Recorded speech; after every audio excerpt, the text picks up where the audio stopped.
যে সকল মেয়েরা বিয়ের পরে শ্বশুর বাড়িতে অত্যাচারিত হয় তাদেরকে বধূ নির্যাতন বলে এবং কেস ধারা 4988 লাগে। তাহলে যেসব ছেলেরা শ্বশুর বাড়িতে থাকে তারা নির্যাতন হয়, তাহলে তাদের কত ধারা লাগানো উচিত?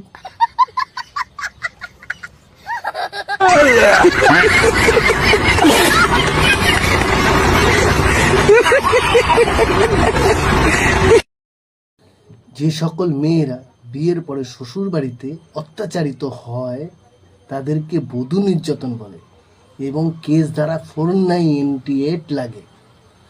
তাহলে যেসব ছেলেরা শ্বশুর বাড়িতে থাকে তারা নির্যাতন হয়, তাহলে তাদের কত ধারা লাগানো উচিত?